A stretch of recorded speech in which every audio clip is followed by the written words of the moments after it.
Hello everyone, आप सभी का पुनः स्वागत है आपके आंगनवाड़ी हेल्प राजपूत में।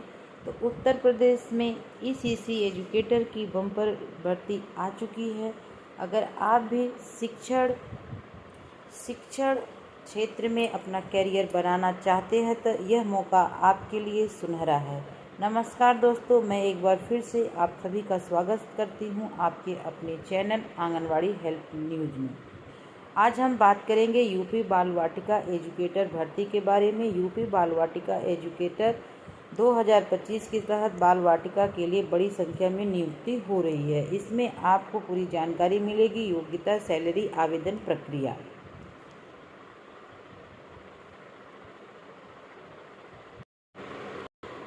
इसमें आवेदन कैसे होगा, कहाँ करना है, आपकी सैलरी क्या होगी, आपकी योग्यता क्या होगी, उसके बारे में हम बात करेंगे और देखेंगे कि इस प्रक्रिया में हमें क्या क्या करना है। उत्तर प्रदेश में बाल वाटिका स्कूल और शिक्षकों के लिए बहुत ही जरूरी अपडेट है।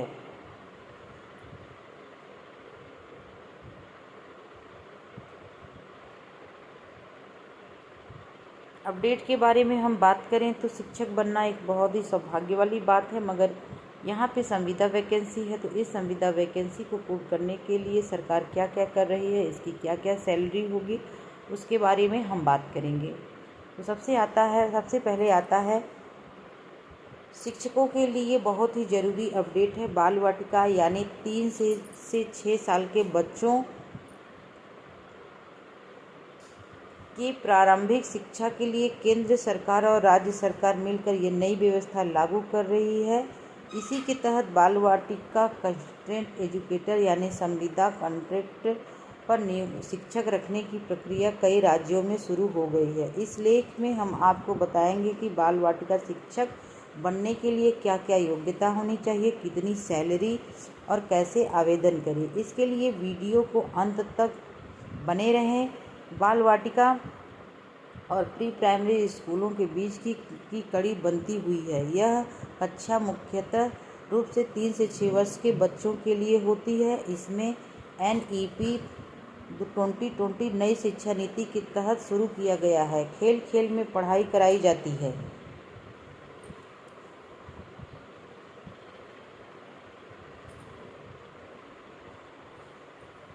योग्यता की हम बात करें तो शिक्षक योग्यता की बात करें तो आवेदन हो रहे उम्मीदवारों के पास किसी भी मान्यता प्राप्त संस्था या कोर्स से कम 12वीं पास किया होना अनिवार्य है और कुछ राज्यों के लिए तो किसी भी विश्वविद्यालय से ग्रेजुएशन किया होना अनिवार्य है। शिक्षण में NTT nursery teacher training, DLE, ED या ECCE के होना बहुत ज़रूरी है। Early care and education course भी होना आपके लिए बेहद जरूरी, ताकि आपको इस पद के लिए योग्य माना जाए। कई राज्यों में तो बाल वाटिका के लिए अनुभव की जा रही है, मांग की जाती है। आयु सीमा की बात करें तो यहाँ आपकी आयु सीमा 18 से 40 वर्ष होनी चाहिए और बाल वाटिका शिक्षा की अनुभव की मांग की जाती है। आयु सीमा की बात करें तो 18 से वर्ष निर्धारित की गई है। जानकारी के लिए बता दें, बाल वाटिका कॉन्ट्रैक्ट एजुकेटर के लिए योग्यता राज्य सरकार और स्कूल एजेंसियों के द्वारा निर्धारित किया जाता है। आवेदन करने से पहले इससे संबंधित जानकारियों को आप आधिकारिक नोटिफिकेशन पढ़कर जरूर प्राप्त करें। जानकारी के लिए बता दें, बाल वाटिका कॉन्ट्रैक्ट एजुकेटर के लिए योग्यता राज्य सरकार और स्कूल एजेंसियों द्वारा निर्धारित किया जाता है। आवेदन करने से पहले इससे संबंधित जानकारियों को आप आधिकारिक नोटिफिकेशन पढ़कर जरूर प्राप्त करें। आयु सीमा 40 वर्ष तक निर्धारित की गई है। जानकारी के लिए बता दें, बाल वाटिका कॉन्ट्रैक्ट एजुकेटर योग्यता राज्य सरकार और एजेंसियों द्वारा निर्धारित किया जाता है। आवेदन करने से पहले इसे संबंधित एजेंसियों से आप आधिकारिक नोटिफिकेशन पढ़कर जरूर प्राप्त कर लें। बाल वाटिका एजुकेटर मानदेय मिलता है। अलग अलग राज्यों में अलग अलग मानदेय है। शिक्षकों का मानदेय 10,000 प्रति महीना से लेकर 18,000 प्रति महीना के बीच तय किया जाता है। वहीं पर कुछ ऐसे राज्य हैं जहां उनके अनुभव और योग्यता के आधार पर 20,000 प्रति महीने तक का भी मानदेय दिया जाता है। आवेदन करने का प्रक्रिया कुछ इस प्रकार है। इससे पहले आप विभाग द्वारा जारी किया गया ऑफिशियल नोटिफिकेशन को पूरा पढ़ने के बाद आपको मालूम चलेगा कि आवेदन ऑनलाइन हो रहा है या ऑफलाइन हो रहा है। अगर ऑनलाइन हो रहा है तो आप इसके लिए आधिकारिक वेबसाइट पर जाकर आवेदन कर सकते हैं।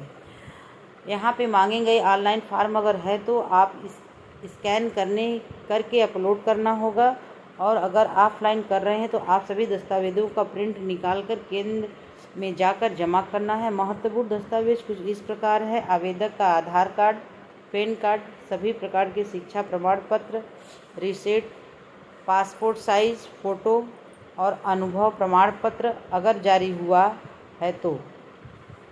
चयन प्रक्रिया अलग अलग राज्यों में अलग अलग होता है। जैसे कई जगहों पर बाल वाटिका संविदा शिक्षकों की चयन प्रक्रिया योग्यता और अनुभव के आधार पर किया जाता है। कहीं ऐसे राज्य हैं जहां पर मेरिट लिस्ट और इंटरव्यू के माध्यम से किया जाता है। लिखित परीक्षा की आवश्यकता बहुत ही कम जगहों पर होती है। तो बाल वाटिका के लिए आप लोग आप लोग एजुकेटर बाल वाटिका के लिए अगर एजुकेटर की आवेदन ऑनलाइन आप लोग कर रहे हैं तो इस बात का विशेष ध्यान रखें कि आपका मानदेय अपने आप के राज्य के अनुसार होगा।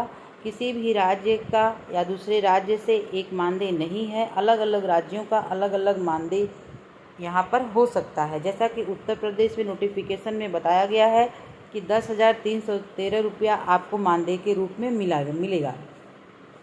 इस बात के लिए आप निश्चिंत रहें कि हर राज्य का अलग अलग मानदेय है। अगर आपकी योग्यता अच्छी है, सरकार ने आपको अगर देखा तो आपको इसमें आगे चयनित करने के लिए बारे में सोच रही है। अगर सबसे पहली बात यह है कि यह मानदेय आपको 11 महीने के लिए ही मिल रहा है और 11 महीने के बाद आपका फिर से रिन्यूअल होगा अगले साल के लिए। तो आपको महत्वपूर्ण डॉक्यूमेंट्स के साथ ही आपके आधार कार्ड, पैन कार्ड, जैसा कि मैं आपको पहले ही बता चुकी हूँ, शिक्षा प्रमाण पत्र, आपका मार्कशीट और आपकी पासपोर्ट साइज़ फ़ोटो, अभी की नहीं पुरानी चलेगी। अभी की पासपोर्ट साइज़ आप अपना फ़ोटो, अपना एक्सपीरियंस प्रमाण पत्र ज़रूर लेके जाएं। अगर आपको वीडियो अच्छी लगी तो आगे से ज़्यादा शेयर करिएगा और लाइक करिएगा और मेरे चैनल को सब्सक्राइब करिएगा। तो मिलते हैं फिर नेक्स्ट वीडियो में। तब तक के लिए आप सभी को मेरा प्यार भरा नमस्कार। जैसी ही नई अपडेट आएगी मैं आपको नया सूचना लेके आपके साथ समक्ष हो जाऊँगी।